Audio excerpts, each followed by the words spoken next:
Hello, and welcome to my basic suture demo return video. My name is Joseph Mihilio. I'll be demonstrating on how to perform a basic suture, and then some. And so here you see me just go ahead and put on some sterile gloves. Always practice good technique. We do not want to cross-contaminate ever. Great. Okay, so this video will be a little bit backwards here, so bear with me. If there was a secondary dressing, we'll remove that. If there's a primary dressing, we want to be quite gentle when removing this. We don't want to harm the patient. It could be painful or uncomfortable as it could get stuck onto the area, right? And here we will be sterilizing the area. Our sterilization solution being used here is isopropyl alcohol. And we'll be cleaning around the edges of the wound first, going further out from least contaminated to most contaminated. Likewise, when you instruct the patient upon dispatch, remind the patient that not to keep the dressing, or I guess replace the dressing every 48 hours. After 48 hours, the patient may, if it's a clean and uncontaminated wound and it's small, not too deep, then after 48 hours, the patient could even immerse it in water, but just remind the patient not to leave it immersed for too long. And now we're removing the previously placed sutures. The patient came in, right? We took a sterile gauze tape, put it by our side. That's where we'll be placing the removed sutures. Please take note that I'm removing each suture every other one. And when you're removing these sutures, grab the sutures by the knot, and when you cut them, as close to the skin as possible.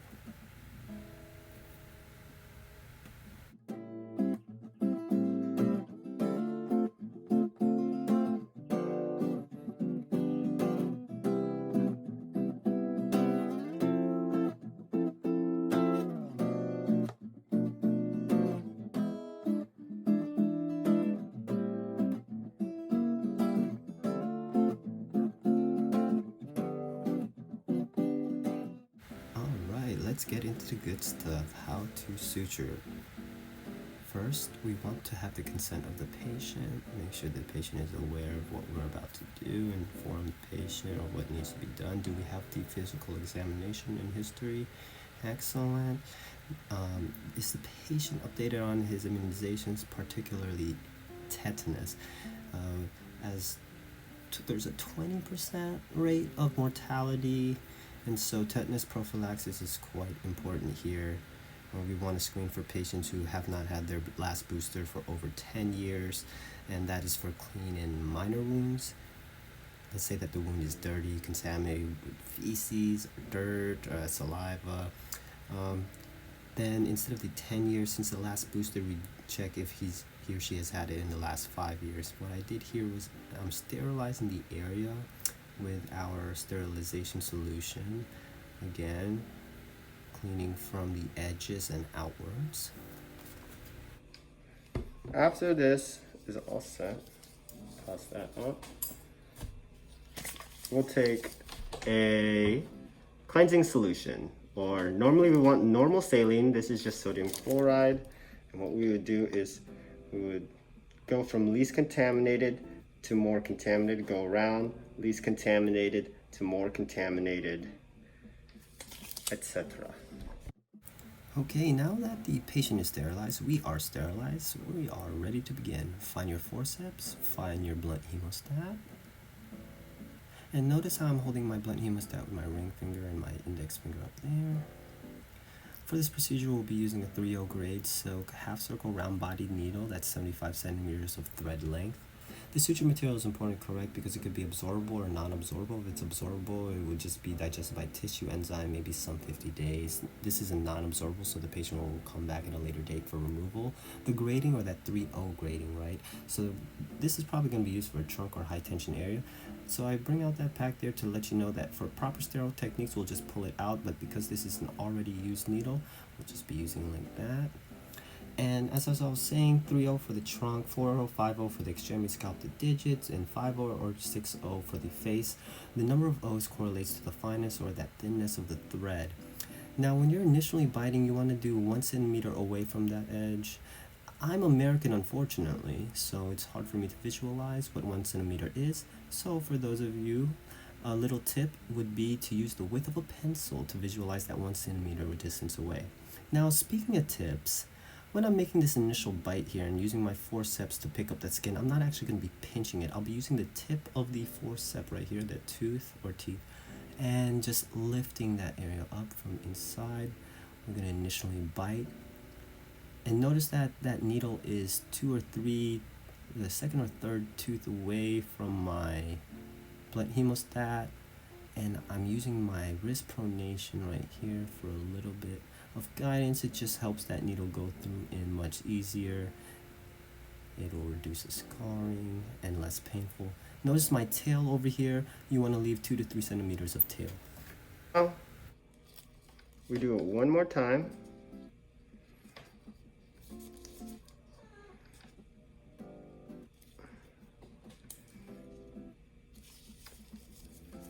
Going through again, we lift, but not pinch. Deep down, follow the needle through. This one's a little bit thin. It's cool. Okay. So we can just place this anywhere sterile.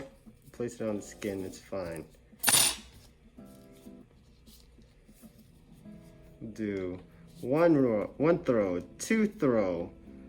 Pick this up, perpendicular, pull. Make sure that it's kissing. Oh, sorry. So you have to make sure that it's kissing. When it's done, pull through up. And then just leave it, just like that. We went over last time, so now we go under 1 and pull through.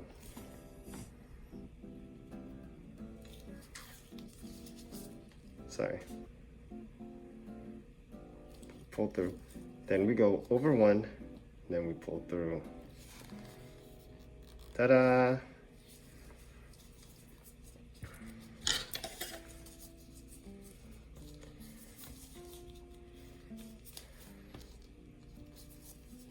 For this, so we take the scissors, we take this, we go down, touch the skin, angulate it, and that will give us our suture. Okay, lovely. We just finished our first suture. For this next, I think I did 5 here. We fast forwarded. Notice that I'm actually starting 2 centimeters away instead of 1 centimeter away, right? I'm not doing side by side. That's because quite like the removal of the sutures, when we're placing the sutures, we're going to be doing, in this video at least, 2 centimeters every other one. And then we'll go back in there to fill in the ones in between. There'll be 1 centimeter. Those will be a little bit more interesting. And I realized I didn't do the best job explaining on how to lock this knot into place. And you see that slide motion I did up there. You did that perpendicular, 2 throw perpendicular, then slide the knot up, then finish it off with the 1 under, and then the 1 over throw. I think I'm using my pinky here as it provides me with more of a fine motor skill there. Angulate the scissors on the skin and you'll get a nice little cut there. And again, as I mentioned before, we start at the center of the wound and we make our way outside.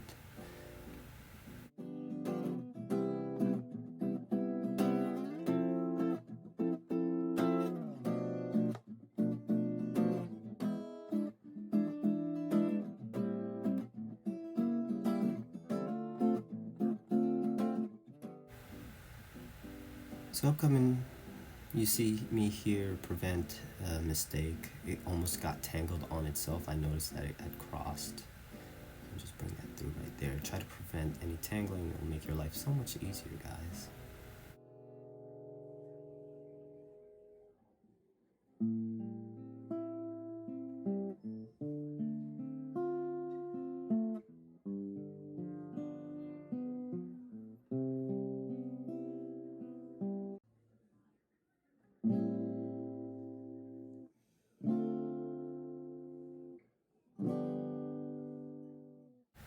Alright, so now we're going to be touching up on these sutures in between, right? And the skin is actually already somewhat kissing. They're a lot closer together. So I'll be using a different technique instead of the one bite, or like one bite from the outside to in, and then one bite inside to the outside. I'm just going to do one smooth motion, one bite through both edges. Now, it is important to note the needle size, because the advantage of a large needle, right? We could do this for the deeper lacerations because it allows us for the deep tissue bite. As opposed to the smaller needle, it's inadequately not in depth to subcutaneous closure. And so if you don't actually go deep enough, you do an improper bite with a smaller needle, or even this technique that I'm using, you do run the risk of a potential hematoma forming below it. However, the advantage of a smaller puncture from the small needle is that it does reduce scarring. I think we're in the home stretch here. Let's see the final product. Not too shabby, I'll take it. Let's ask the patient how he's feeling. How was everything, Mr. Patient? Oh, you didn't feel a thing because of the local anesthesia? I love to hear it. Here's the normal, or the cleansing solution, or normal saline solution. Just run that over it. Here's the antiseptic, run it around the edges. And the primary wound dressing. Here we're using sterilized gauze. We're going to place that over and then place another optional secondary dressing. And then on top of whatever dressing that you decide to use, make sure you stick it in place with adhesion. Thank you so much. That's been my return demo video for the basic suture.